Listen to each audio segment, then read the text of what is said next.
Hey, welcome to the Publish, Promote, Profit podcast with me, Rob Kosberg. Every week, I interview thought leaders and experts who have used a book to grow their income and their impact. So tune in weekly for these interviews so you can learn how to use your own best-selling book and go from hunting for clients and opportunities to instead being the hunted. All right. Hey, everybody. Rob Kosberg here with another episode of the Publish, Promote, Profit podcast. I'm here with a great lady and good friend, Carrie Wilkerson.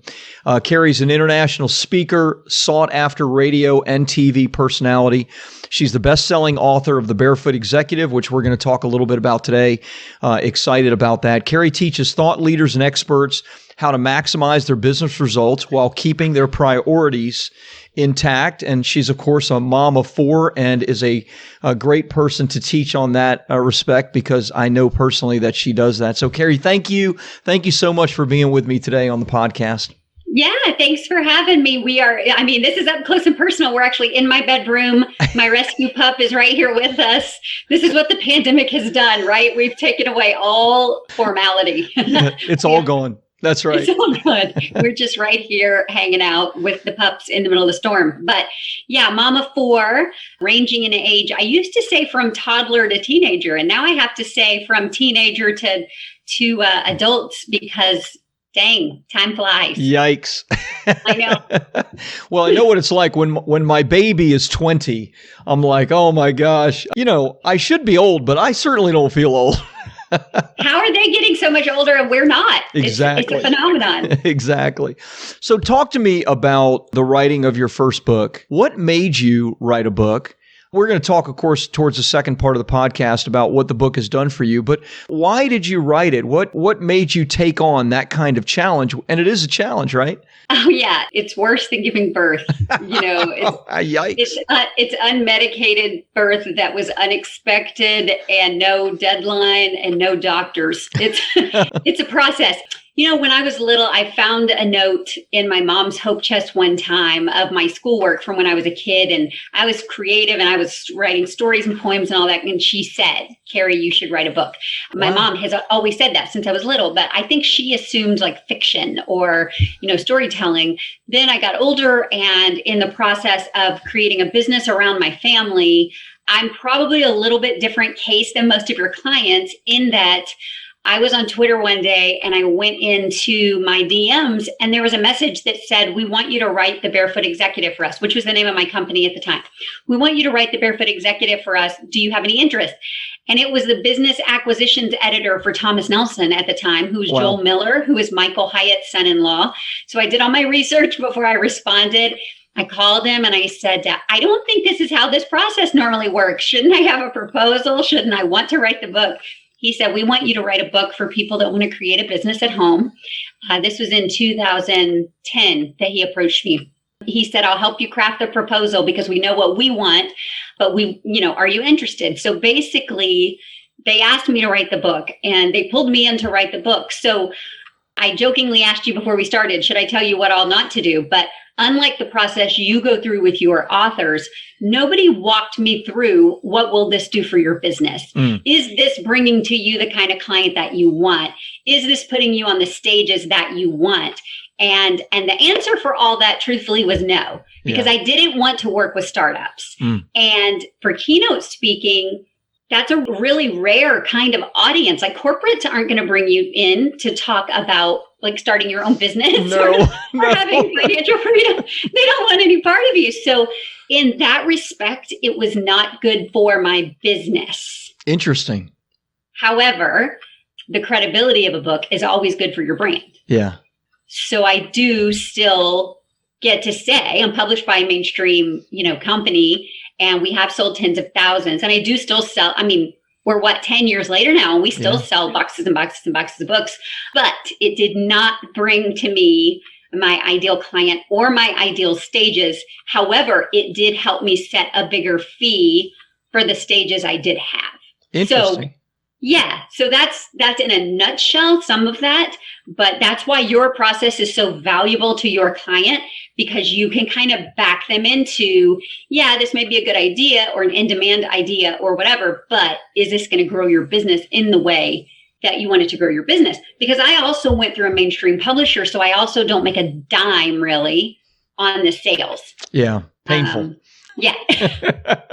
Especially when you say we still sell boxes and boxes of books, and it's like, so. Right. When I can't even get excited about a big book order. I'm like, okay. Yay. Yay. Oh, I super appreciate your honesty. It's so refreshing. I love it. I didn't know some of that, and that's really interesting to me. I know that you're a really sought after speaker, and I know that that's like a really big part of your business. I know that, you're paid big fees to speak all over the world. And my assumption was always that you're speaking for corporations, which I think is what I do. So how did you transition that? Yeah, it's totally unrelated to my book. It's more about, they've heard me speak somewhere else. And it's honestly a slog, like to get other kinds of events. I have to send them all kinds of topic ideas because they can't just point to my book and go, we want you to speak on this, because Right. they don't. Right. They don't want me to talk about the Barefoot Executive. They don't want me to talk about that.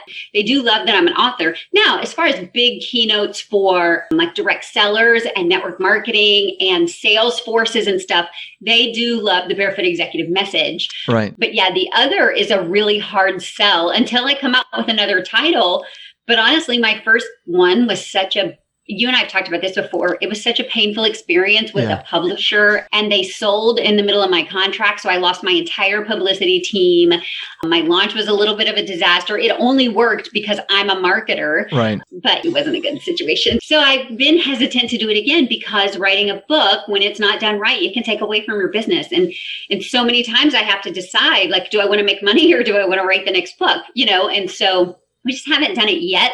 But the right book with the right message for your right client is magical. Yeah. It seems obvious probably to you looking back, like, holy cow, of course that book wasn't going to help me to get the right stages and the right client and all of that. But what were you feeling like in the midst of all that? I imagine there was a great sense of pride, and in a good way, right? Of like, I'm being asked to write a book by a great publisher. Yeah, they were the number 3 publishing house in the U.S. at that time. They published Ramsey and John Maxwell and so many thought leaders that I really respect at that time. And so the vanity side of me is like, holy cow, they've asked me to write a book. Look at my baby, the Barefoot Executive. Look at the validity of my brand. So that was good. And honestly, at the time, I was really involved on Twitter. If anybody remembers that platform, I was really involved on Twitter before it became political, when it was still fun. And so I was working with a lot of startups and entrepreneurs and motivating and those kind of things. So at the time, I just thought, this is going to be a bestseller and people are going to love it. Right. And I do have a great fan base, and yay, to serve the people. It was the book I wish I had when I started. Yeah. And it's still very valid and valuable to this day. Some links don't work in there. Don't put links in your book, folks, unless you control those links. Don't point to other people's links because other people don't have the same attention span you do. Good advice. But it's still valid and valuable, and it served at the time. But at that same time, I was developing the speaking part of my business, and nobody counseled me like, okay, how many stages is this really going to get you? Yeah. How many, of your ideal client is this looking for? To look at some beautiful examples of this, there's nobody that does this better than Dan Kennedy. Dan Sullivan just came out with the Who, Not How. And it's a sales letter for his, it's basically, people like you and I read it and go, yep, I see exactly what they just did there. That was so stinking genius, So, sorry, Huckabee. I apologize. I know. So I see it now, and it makes sense now. But at the time, there was nobody kind of third party walking me through the process. I had authors walking me through the process of how to get the most out of my contract with a publisher. And then I had business people saying, hey, we still want to do business over here. But self-publishing was still very much, this is 10 years ago. Right. Very much, you either did vanity press or you uploaded to Amazon, and it wasn't nearly the same. Right. So it's really, we're a different world as far as companies like you and some of the other companies that have really elevated what we can do. But, at the time, it was a monumental thing in my growth to be asked to write a book, for my brand to be validated. And I did get an advance, even as a freshman author. Of course, if you do it right, you spend that entire advance on marketing, and we did. But I do remember that checking off such a big thing on my life bucket list that after I finished it, I kind of thought, well, what now? Right. What now? It was really hard to set a new goal after that because that goal had been the book. And so the way I coach people now is don't make the goal the book.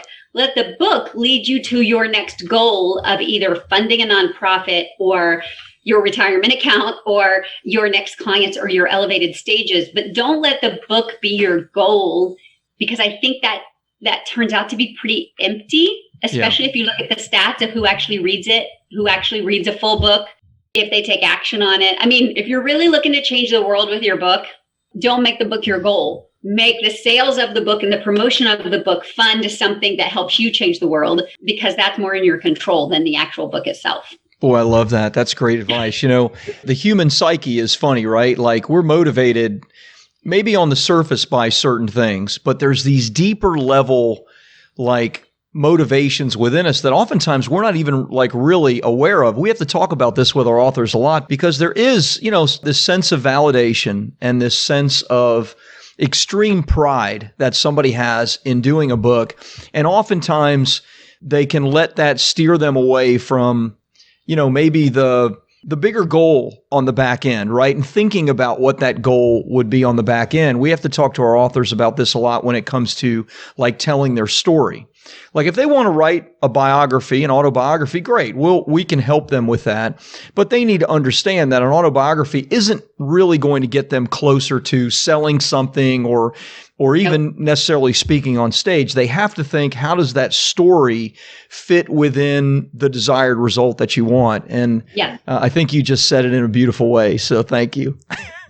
Yeah. And, people are so wrapped up in themselves. Very few people are touched by our story. And you could tell them in a book, but really use the book to get you on a stage or a podcast, because they're going to listen to you better there. Don't make it about the book. The book is a tool to get you to the next spot. And so the book does open doors. So when you say, we sometimes lose the mission, let me tell you something that happened. And it's somebody that you know too, that just came into my life recently. She was a counselor at a school district, and a social worker came in to talk to her about some kids. And she was burnt out and frustrated because these kids through foster care were not getting the help that they needed. And she said, somebody needs to set up a foundation or, help, blah, blah, blah. And the social worker looked at her and said, write this down on a Post-it note. The Barefoot Executive by Carrie Wilkerson. She's familiar with CPS. She's adopted foster kids. And she's written a book for people that wonder who needs to set up something for someone else, and read that. This happened 3 years ago. This person now runs a multi-million-dollar organization serving these amazing kids because of something she read in my book that touched a social worker, because she read the adoption part of my story.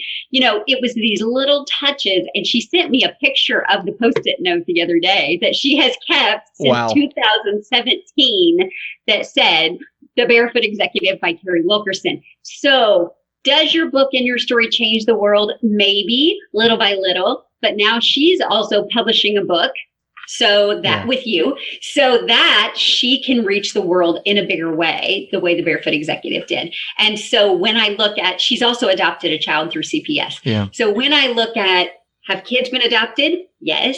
Have many, many kids been funded? Yes, we did that too. And we encouraged other people to do that.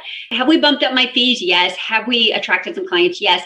But when we look at my core mission of sharing about building a business around your priorities, like adoption or foster care or orphans or funding things you are passionate about, then it's bigger than the book. And so I'm not going to say don't write the book. I'm going to say focus on what you want the book to achieve. And I think that'll help you not only get it done faster, but help you really stay centered on something other than your own vanity about it. I love it, Carrie.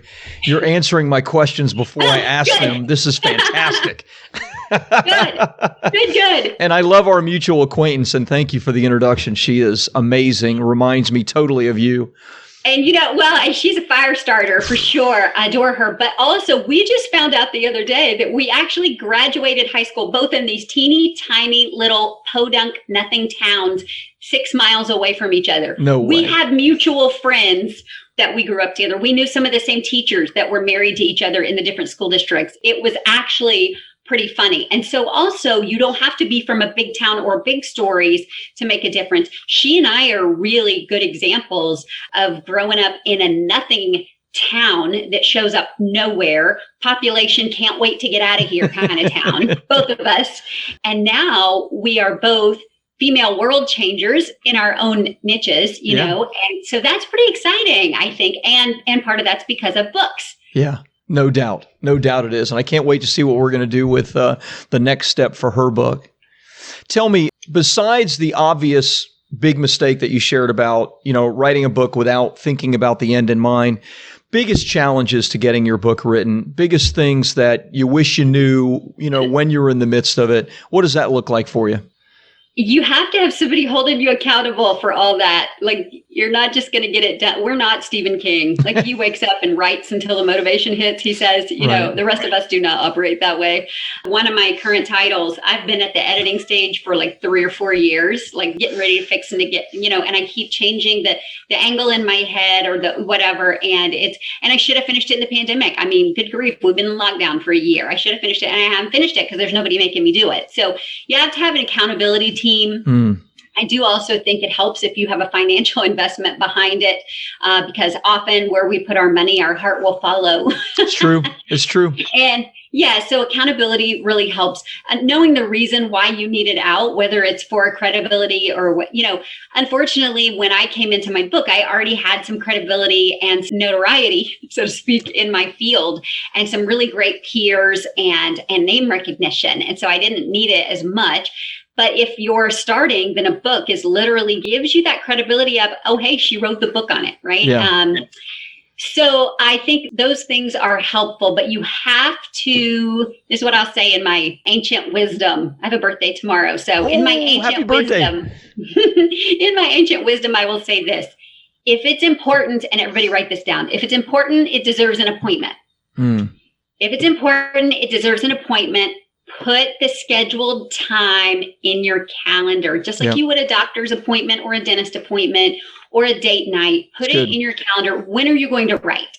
And it's probably a little bit like practicing the piano. It's probably better if you write a bit every day instead of trying to cram in a big session once a week. Like, we know Yo-Yo Ma did not get great at his instrument by practicing once a week for 4 hours at a time, or when he found the time, right? Yo-Yo Ma made the time. I don't know if you saw this amazing video online recently. While he was waiting for his second vaccine appointment, he had his instrument with him and he serenaded the people in the waiting room. And I thought, that's authors, cool. You should be writing while you're in that time. Yo-Yo Ma's playing for the people at the vaccine place. Wow. And you should be writing. So we're never going to find time. We have to make time. So if you want to get it done, it deserves an appointment. And you have to be disciplined about it.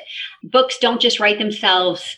Weight doesn't just fall off your body. There are things that don't just happen. You have to schedule them, and you have to, if it's important, it deserves an appointment. It does. That's what it has to be. And that's why my next title isn't done, because I haven't declared it important enough to make an appointment. Ooh. And I'm honest enough to say Fair enough. Yes. Fair enough. Talk to me about that for 1 second. Kind of last question, last line here. What's next for you? And does the next book have a featured place in what's next for Carrie, or what does that look like? I've been in kind of transition. Even before the pandemic, I was in a little bit of transition. Part of that's my age. Part of that's the stage of my kids. My youngest just registered for high school. Her nickname was Baby Barefoot when we started. She was 10 weeks old when I started the business. Wow. So, I would like to say semi-retirement. And for me, that means cherry picking projects, speaking on what I want to be speaking on, but not necessarily being reliant on it. I love to speak. I do not love to be away from my family. Yeah. So, being able to say yes when I want to say yes and no when I don't want to. I have one going into college this year. She's supposed to pick her school in the next few weeks, so we'll know how far or close it is. I have one that is a pandemic wedding, so I have a newlywed daughter too, and then I have a special needs son. So what's next for me probably looks like I'm still doing business coaching. I'm actually working on doing some subcontracting with a coaching company you're familiar with from Australia. And I am working some with them so that I don't have to market myself as a business coach, which I think is going to free me up a little to a different thought leadership area on midlife. And I'm really intrigued by this stage of life. I think midlife now doesn't look like it did for our parents. And I would really love to encourage people financially, emotionally, physically, spiritually through this stage. As you know, I've had a fitness journey. I've lost about half my body weight. I've had the getting out of multiple six figures of debt journey. We've parented special needs as well as adoptive, as well as biological, and running a business at home the entire time of all that. We've now been through a pandemic with puberty and perimenopause all at the same time. I mean, you've done it all. I think there's a place of encouragement or maybe helping people, specifically women, maybe maximize their midlife. And that's a cool title. Yeah. Yeah. And I'm also, instead of hell no midlife, like hello midlife. I don't know. I'm playing with some of that right now. But the book that I've been working on has been Move the Needle. And it's been about how to change your body, your bank account, and your business, one step at a time. Yeah. And why haven't I released? It's a quick read. So why haven't I released it? I don't know. Maybe because I always felt like my financial journey or my weight journey or my parenting journey was kind of one of the only private parts of me that I still had after being, a public figure. I don't know. I can't figure out what my holdup is there yet. Maybe it's because I don't want to be speaking on that. That's something to think about. Yeah, because once you put the book out, you've got to be willing to step out on the stage or the podcast about it. And so do I really want to be talking to people about, how to drop weight or because all of those changes, people fundamentally believe they can't make them. Yeah. And so then when you really have a book on it, when you really have a belief about it, it's almost like you're constantly defending your thesis. Yeah. And maybe I'm weary of that. Maybe at my age, I'm tired of defending that idea. And I'm like, okay, stay fat. I don't care. I mean, as long as you're happy with it. But that's the point. If you're not happy and you're still seeking answers, be open to the answers and, be willing to move the needle. I don't know. I don't know what's next, but I am kind of jazzed about the midlife idea. But like any story, you kind of have to get through the healing part of the story. Don't use your audience as therapy, right? So I want to make sure that I have a really great, healthy, non-trauma perspective on it in a lot of ways. I do know that people are really hurting because of the pandemic right now. Even people that weren't seemingly affected were in ways maybe they don't even understand. So I can see me doing that, moving into encouragement and maximizing midlife. I would love, if we're talking about like dream partnerships and things I would love to do, I would love to speak with and maybe partner with or collaborate with like Dr. Henry Cloud, Dr. Daniel Amen, Caroline Leaf, these neurologist experts and boundaries. And I don't know, there's just so much more than paying our bills and slogging through. There really is. And I think that there's an obsession right now, especially I think with male entrepreneurs, on maximizing their length of life. Yeah. I think maybe we've got it all wrong and maybe we need to maximize the breadth of our life. Yeah, the quality. So, like you and your wife have done a beautiful job of that. And it's been inspiring to watch. And, we aspire to that. So I don't know. I'm kind of playing with that. I don't know. But, that would be a tough one to monetize. So I'm coaching in the background still and working with some clients here and there still. But that audience, that book, if we're talking about maximizing midlife, or if we're talking about hello midlife or how to approach that, then that's an audience of midlife women who I think we know control the purse strings. If you look at the proportion of money controlled, it is going to be by the midlife female audience. Totally. Also, no doubt. They're in control of the majority of purchasing decisions right now. So that's a Brene Brown audience. That's a really great and growing corporate audience. Now that we have a female vice president who is in midlife, that's now a global audience. And so that book probably has more of a TEDx feel and more of a broad draw in other areas like female achievement or maximizing where you are right now. So anyway, we'll see. That may be where we're headed. Maybe not. Maybe just a passion project. We'll see. Maybe we'll launch into a whole line of like supplements, and maybe I'm going to goop it up like Gwyneth Paltrow. Who knows? The sky's the limit. But meanwhile, I'll just keep funding it with normal clients and with my contract work and speaking when and where I can, but not having to, so that we can keep creating around our priorities instead of having to prioritize around our work, which kind of stinks. We don't want to have to fall in that crack. And if there's one thing that's beautiful about women being in their 40s, 50s, and 60s, it's that we don't have to if we don't want to. We don't care how people are judging us. Yep. We're comfortable in our own skin for the first time, hopefully in a really long time. And these are women, I think, that are changing the world. So there's something pretty exciting about that too. You're probably seeing an uptick in those women publishing books. I am, and I'm married to one. So, I have to say, I would never have said Connie was in midlife, ever. Not out loud. Well, we have been married for 30 years, so I think that's what midlife is. So I think. No, for my 2 cents, for what it's worth, I love that topic. I always do my 3 E's thing when I'm always thinking about what's next for me. And that's, do I excel at it? Am I going to earn money at it? And do I, most importantly, enjoy it? And, you clearly enjoy this. It's clearly meaningful to you. I do think you can earn a lot of money and make a really big both income and impact in that market. Now, with that said, we'll see. You'll do what you want to do, but I don't think there's anything wrong with that market, and you are clearly passionate about it. So, well, and I think that market is a huge market for people growing their businesses. Yes. The research that I'm doing shows that there's a high number of women who have been successful in other areas, or maybe they're just now empty nesters and they're really excelling at solving some problems that they see in a marketplace. So I really love that maybe, Aunt B from the Andy Griffith Show was about my age when they started filming that show. No way. So midlife has changed. Yeah, midlife has changed. Oh my gosh. Right?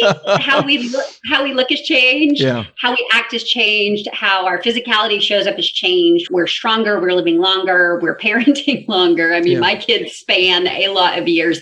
So yeah, I think that might be what's next. So it might be that I shift, move the needle to be a part of a midlife series. Yeah. You know me, I tend to think in series, and I've always wanted to do a trilogy ever since I read Narnia when I was a kid. Oh, cool. And so maybe it's a midlife series. I really don't know what's next. And kind of the beauty maybe of the pandemic is it's forced us to not dwell on what's next, but to dwell on now.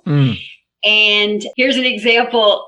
I was driving around my daughter and her 13-year-old friends the other day, and one of them was saying, well, my parents are really adamant that they want me to graduate without any student loan debt. And so I'm looking at these particular schools. They're 13 and 14.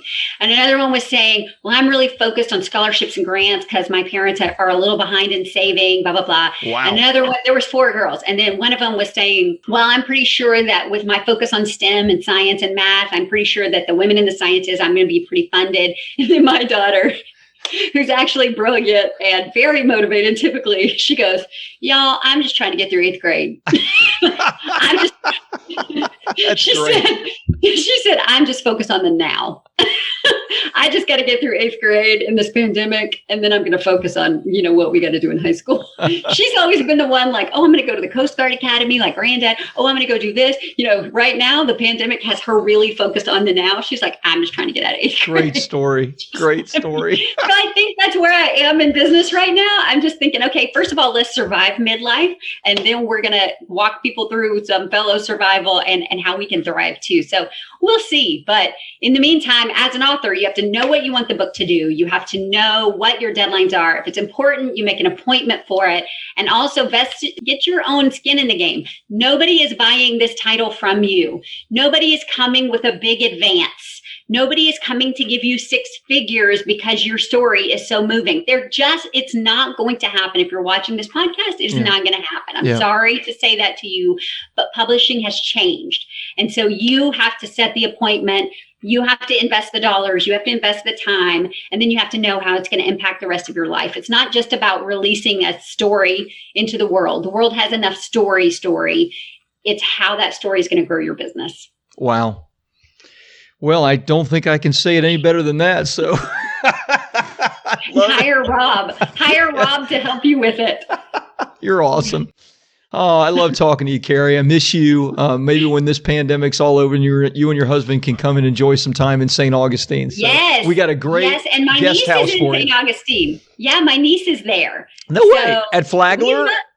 Well, she's not at Flagler, but her grandfather on the other side of the family, he was the president of Flagler for years and years and years. He's retired now. But he's she's St. Augustine royalty. She really is. How cool. I know. She's somebody. So, she's in St. Augustine. We love that area. It's just beautiful. So nice. I can just see you barefoot with all those boats. I can see them right out my window. It's spectacular.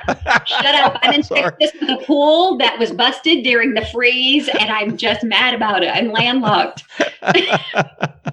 All right, Carrie, where can people get some more information about you? Where's the best place to go? And let's give them a couple of links and so they know how to connect with you.